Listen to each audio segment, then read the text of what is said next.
This morning, I want to talk about the future of Europe. But first, let us remember the past. 70 years ago, Europe was being torn apart by its second catastrophic conflict in a generation.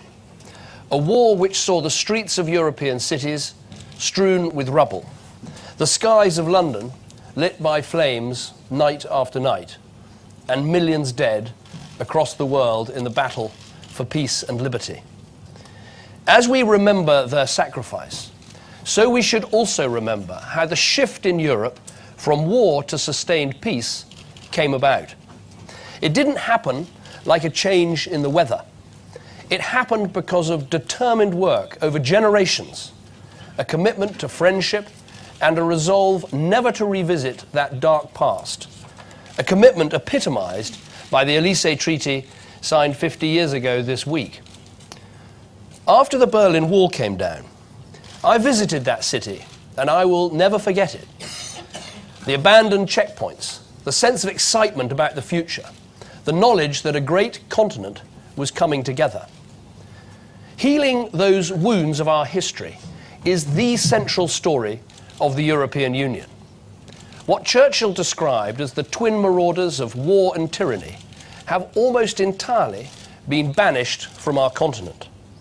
Today, hundreds of millions dwell in freedom from the Baltic to the Adriatic, from the western approaches to the Aegean. And while we must never take this for granted, the first purpose of the European Union, to secure peace, has been achieved. And we should pay tribute to all those in the European Union, alongside NATO, who made that happen.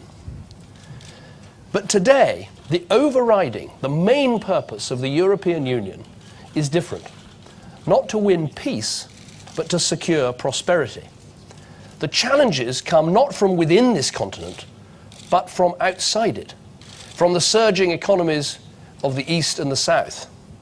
Now, of course, a growing world economy benefits us all, but we should be in no doubt that a new global race of nations is underway today, a race for the wealth and for the jobs of the future.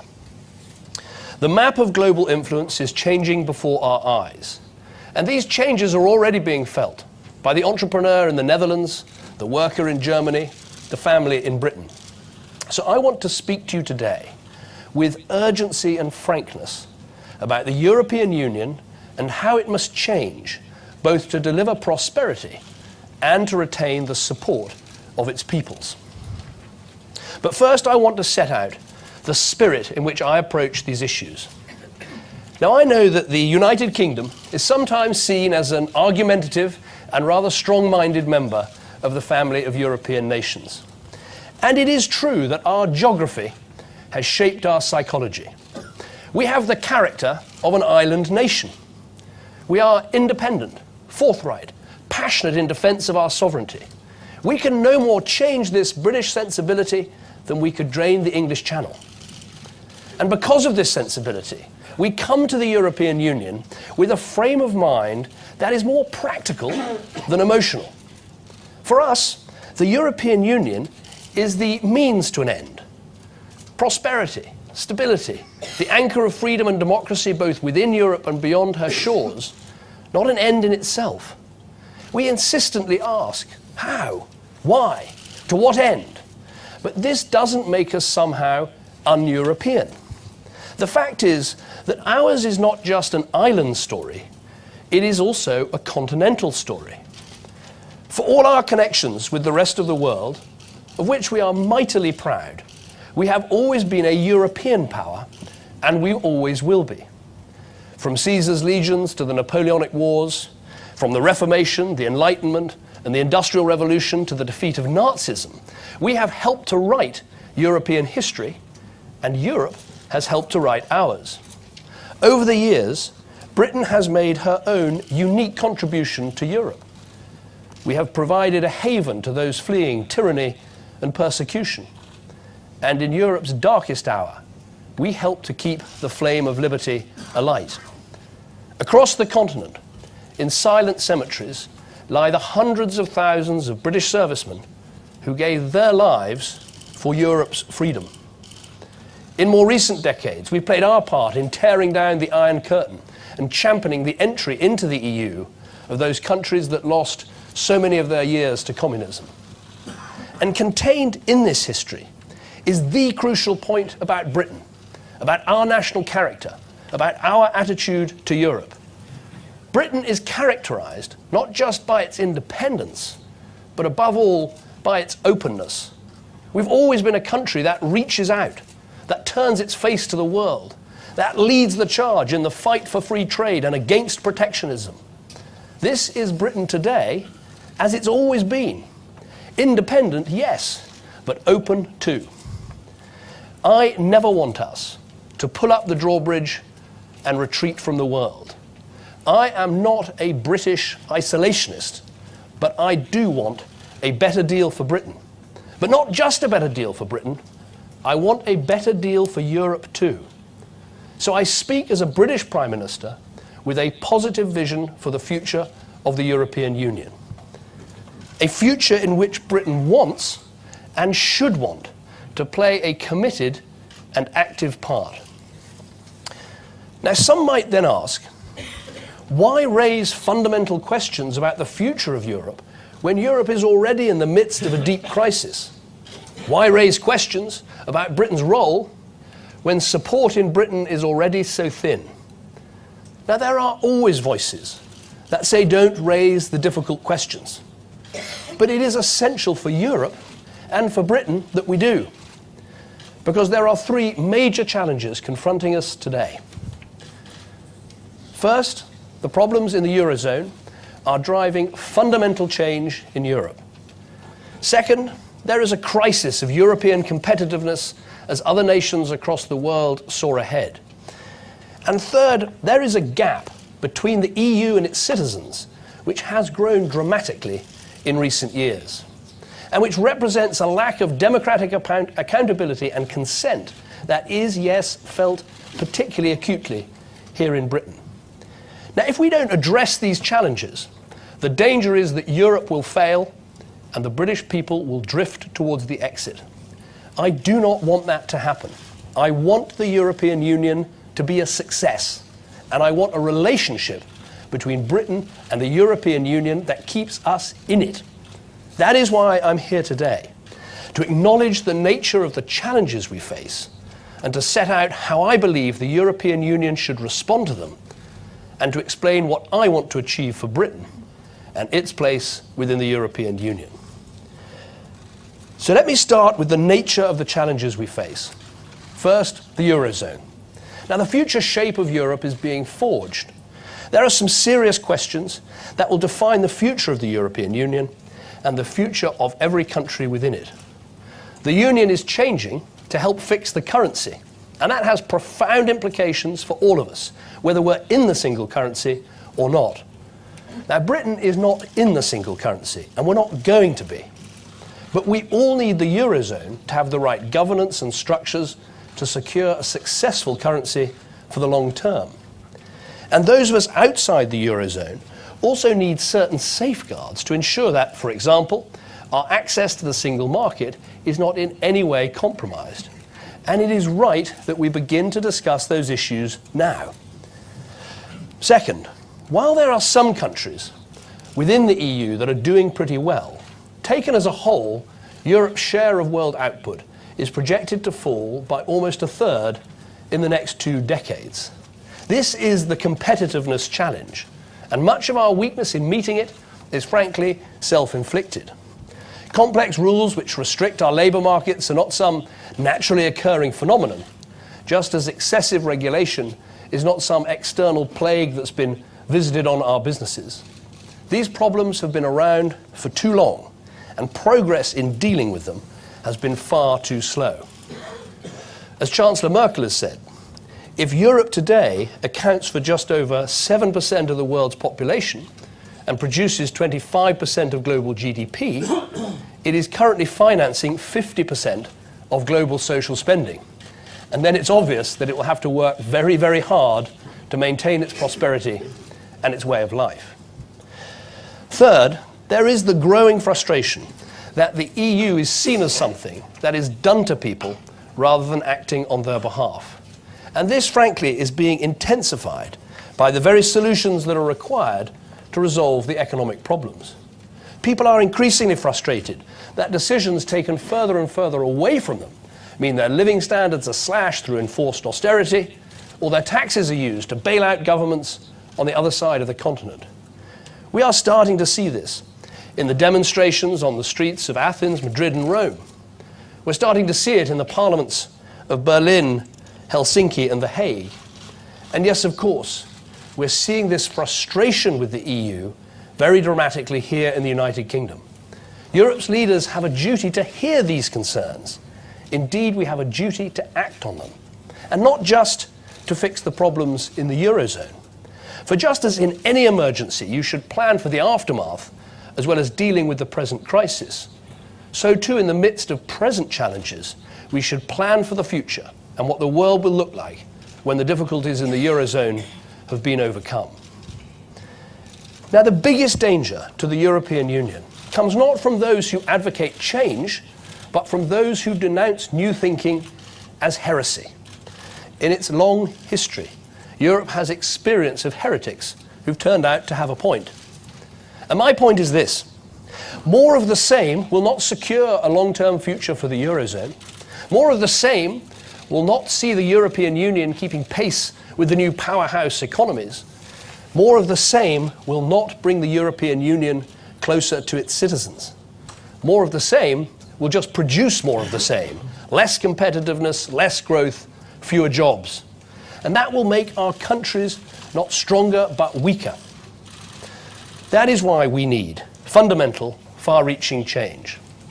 So let me set out my vision for a new European Union fit for the 21st century. It is built on 5 principles, and the first is competitiveness. At the core of the European Union must be, as it is now, the single market. Britain is at the heart of that single market and must remain so. But when the single market remains incomplete in services, in energy, in digital, the very sectors that are actually the engines of the modern economy, it is only half the success that it could be. It is nonsense that people shopping online in some parts of Europe are unable to access the best deals simply because of where they live. So I want completing the single market to be our driving mission. I want us to be at the forefront also of the transformative trade deals with the US, Japan, India, as part of the drive towards global free trade. And I want us to be pushing to exempt Europe's smallest entrepreneurial companies from more EU directives. These should be the officials. These should be the tasks that get European officials up in the morning and keep them working late into the night. And so we urgently need to address the sclerotic, ineffective decision-making that is holding us back. That means creating a leaner, less bureaucratic union, relentlessly focused on helping its member countries to compete. In the global race, can we really justify the huge number of excessive, expensive, peripheral European institutions? Can we justify a commission that gets ever larger? Can we carry on with an organisation that has a multi-billion-pound budget, but not nearly enough focus on controlling spending and shutting down programmes that haven't worked?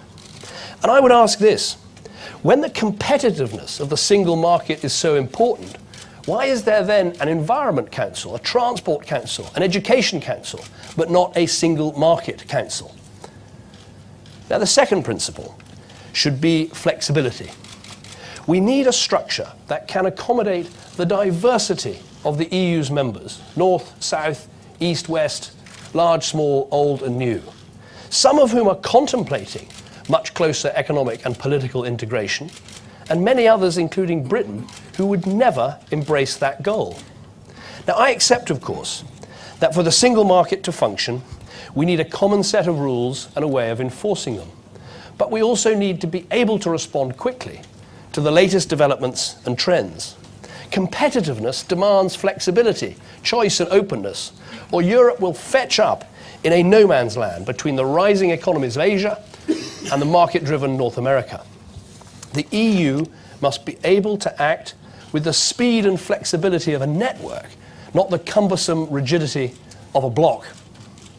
We must not be weighed down by an insistence on a one-size-fits-all approach, which implies that all countries want the same level of integration. The fact is they don't, and we shouldn't assert that they do. Now, some will claim that this offends a central tenet of the EU's founding philosophy.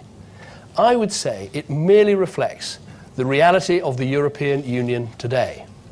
17 members are part of the Eurozone, 10 are not. 26 European countries are members of Schengen, including 4 that are outside the European Union: Switzerland, Norway, Liechtenstein and Iceland.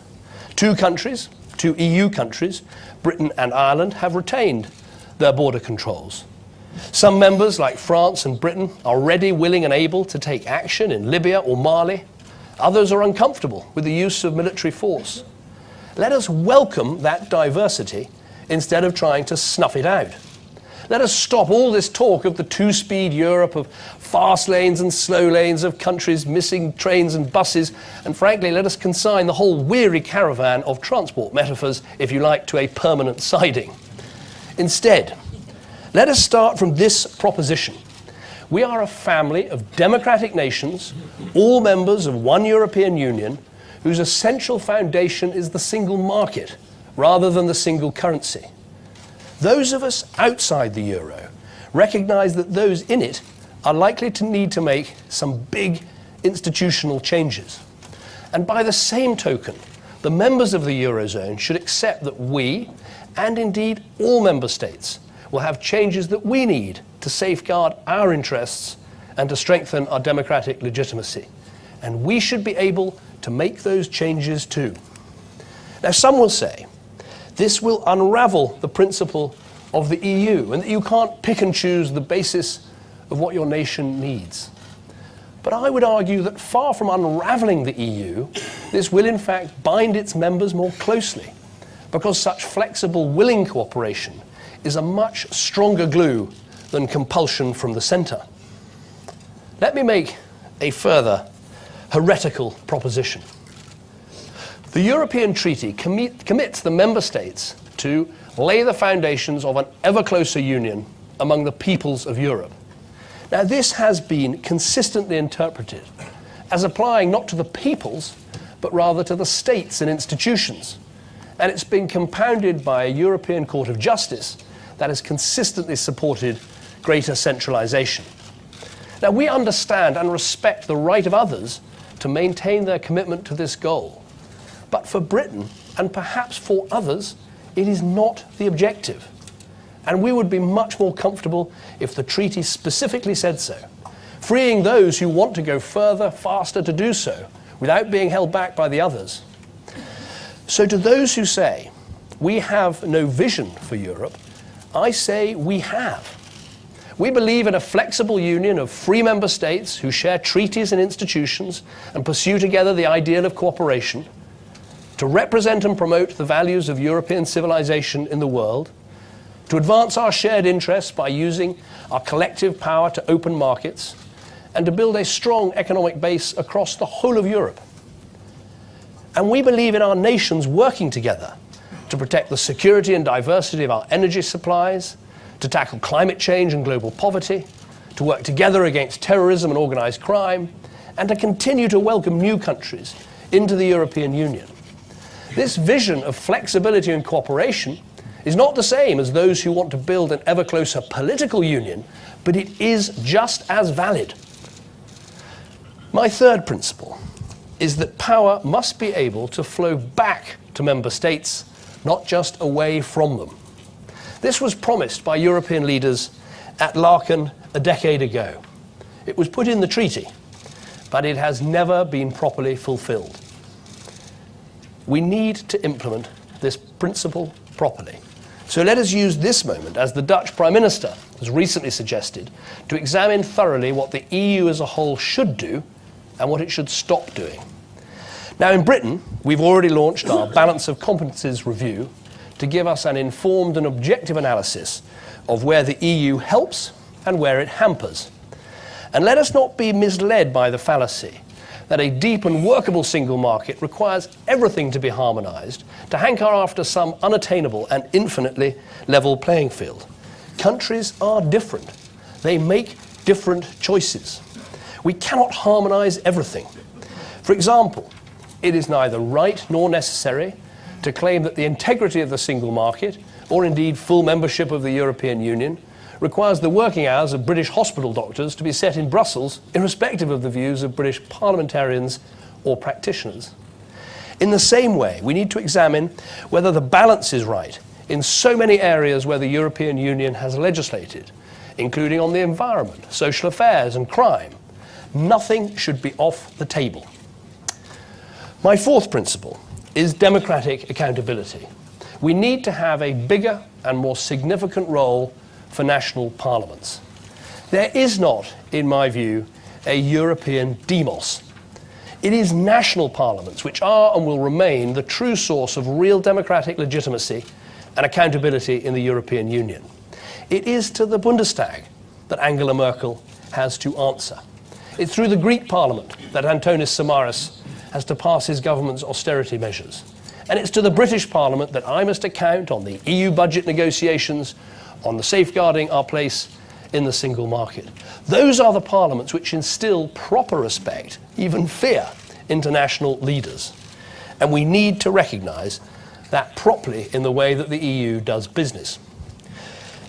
My fifth principle is fairness. Whatever new arrangements are enacted for the Eurozone, they must work fairly for those countries inside it or outside it. That will be of particular importance to Britain. Now, as I've said, we are not going to join the single currency, but there is no overwhelming economic reason why the single currency and the single market should share the same boundary, any more than the single market and Schengen. Our participation in the single market and our ability to help set its rules is the principal reason for our membership of the European Union. So it is of vital interest for us to protect the integrity and fairness of the single market for all of its members. And that is why Britain has been so concerned to promote and defend the single market as the Eurozone crisis starts to rewrite the rules on fiscal coordination and banking union. So these 5 principles provide what I believe is the right approach for the European Union. So now let me turn to what this means for Britain. Today, public disillusionment with the EU is at an all-time high. And there are several reasons for this. People feel that the EU is heading in a direction that they never signed up to. They resent the interference in our national life by what they see as unnecessary rules and regulation. They wonder what the point of it all is. Put simply, many ask, why can't we simply have what we voted to join, a common market? They are angered by some legal judgments made in Europe that impact on life in Britain.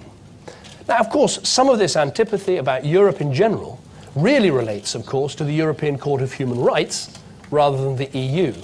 And Britain is leading European efforts to deal with this. And there is indeed much, much more that needs to be done on this front. But people also feel that the EU is now heading for a level of political integration that is far outside Britain's comfort zone. They see treaty after treaty changing the balance between member states and the EU, and they note they were never given a say. They've had referendums promised, but not delivered. They see what's happened to the euro, and they note that many of our political and business leaders urged Britain to join at the time, and they haven't noticed many expressions of contrition. And they look at the steps that the Eurozone is taking, and they wonder what deeper integration for the Eurozone will mean for a country which is not going to join the euro. The result is that democratic consent for the EU in Britain is now wafer thin. Some people say that pointing this out is irresponsible, that it creates uncertainty for business and puts a question mark over Britain's place in the European Union. But the question mark is already there. Ignoring it is not going to make it go away. In fact, I would argue quite the reverse. Those who refuse to contemplate consulting the British people would, in my view, make our exit more likely. Simply asking the British people to carry on accepting a European settlement over which they've had little choice is a path to ensuring that when the question is finally put and at some stage it will have to be, it is much more likely that the British people will reject the European Union. That is why I am in favour of having a referendum. I believe in confronting this issue, shaping it, leading the debate, not simply hoping that a difficult situation will go away. Now, some argue that the solution is therefore to hold a straight in-out referendum now. Now, I understand the impatience of wanting to make that choice immediately, but I don't believe that to make a decision at this moment is the right way forward, either for Britain or for Europe as a whole. A vote today between the status quo and leaving would be an entirely false choice. Now, while the EU is in flux, and when we don't know what the future holds and what sort of EU will emerge from this crisis, is not the time to make such a momentous decision about the future of our country. It is wrong to ask people whether to stay or go before we've had a chance to put the relationship right. How can we sensibly answer the question in or out without being able to answer the most basic question? What is it exactly that we're choosing to be in or out of? The European Union that emerges from the Eurozone crisis is going to be a very different body. It will be transformed perhaps beyond recognition by the measures needed to save the Eurozone. We need to allow some time for that to happen and help shape the future of the European Union. So when the choice comes, it will be a real one. A real choice between leaving or being part of a new settlement in which Britain shapes and respects the rules of the single market, but is protected by fair safeguards and free of the spurious regulation that damages Europe's competitiveness. A choice between leaving or being part of a new settlement in which Britain is at the forefront of collective action on issues like foreign policy and trade, and where we leave the door firmly open to new members. A new settlement subject to the democratic legitimacy and accountability of national parliaments, where member states combine in flexible cooperation, respecting national differences and not always trying to eliminate them, and in which we have proved that some powers can in fact be returned to member states. In other words, a settlement which would be entirely in keeping with the mission for an updated European Union I have described today. More flexible, more adaptable, more open, fit for the challenges of the modern age. Now, to those who say, and there are those who say it, that a new settlement can't be negotiated, I would say, listen to the views of other parties in other European countries arguing for powers to flow back to European states. And also look too at what we have achieved already. We've ended the obligation for Britain to bail out Eurozone members. We've kept Britain out of the fiscal compact. We've launched a process to return some existing justice and home affairs powers. We've secured protections on banking union and reformed the common fisheries policy. So we're starting to shape the reforms that we need now. Now, some of these things will not require treaty change, but I agree too with what President Barroso and others have said. At some stage in the next few years, the EU will need to agree on treaty change to make the changes needed for the long-term future of the euro, and to entrench the diverse, competitive, democratically accountable Europe that we seek. Now, I believe the best way to do this will be in a new treaty. So today I add my voice to those who are already calling for this. Now, my strong preference is to enact these changes for the entire European Union, not just for Britain. But if there is no appetite for a new treaty for us, and if there is no appetite for a new treaty for us, or for us all, then of course Britain would be ready to address the changes we need in a negotiation with our European partners. So the next Conservative manifesto in 2015 will ask for a mandate from the British people for a Conservative government to negotiate a new settlement with our European partners in the next Parliament. It will be a relationship with the single market at its heart. And when we have negotiated that new settlement, we will give the British people a referendum with a very simple in or out choice. to stay in the European Union on these new terms or to come out altogether. It will be an in-out referendum. Legislation will be drafted before the next election, and if a Conservative government is elected, we will introduce the enabling legislation immediately and pass it by the end of that year, and we will complete this negotiation and hold this referendum within the first half of the next Parliament. It is time for the British people to have their say. It is time for us to settle this question about Britain and Europe. Now, I say to the British people, this will be your decision. And when the choice comes, you'll have an important choice to make about our country's destiny. Now, I understand the appeal of going it alone, of charting our own course. But it will be a decision we will have to take with cool heads. Proponents on both sides of the argument will need to avoid exaggerating their claims. Of course, Britain could make her own way in the world, outside the EU if we chose to do so. So could any other member state. But the question we'll have to ask ourselves is this: is that the very best future for our country? We will have to weigh carefully where our true national interest lies. Alone, we would be free to take our own decisions, just as we would be freed of our solemn obligation to defend our allies if we left NATO. But we don't leave NATO because it's in our national interest to stay and to benefit from its collective defence guarantee.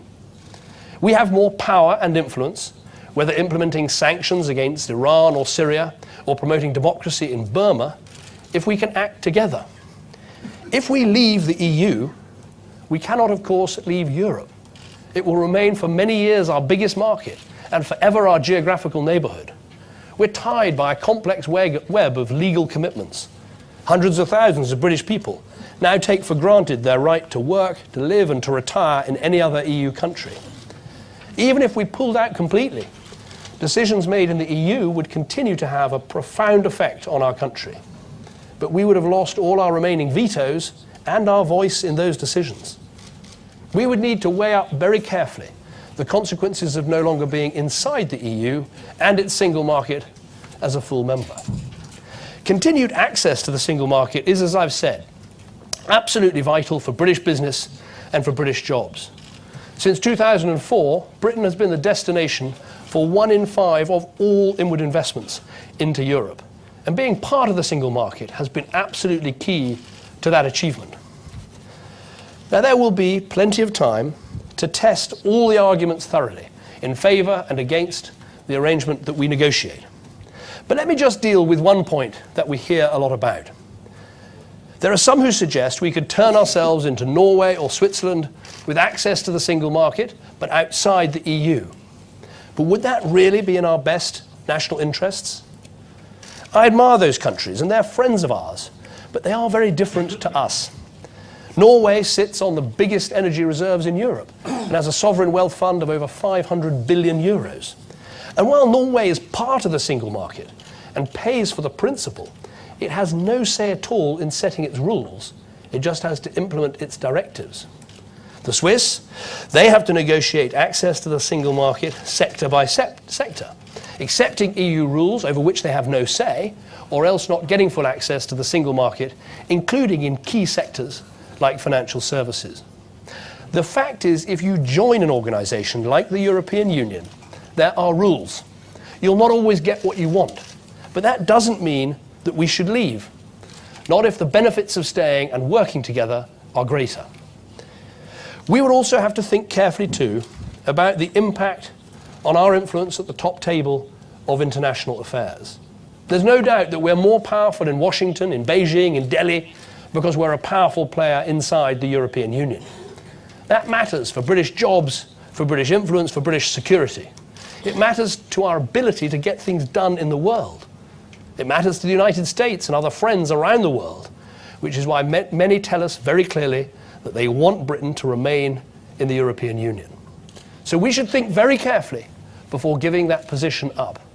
If we left the European Union, it would be a one-way ticket, not a return. So we will have time for a proper, reasoned debate.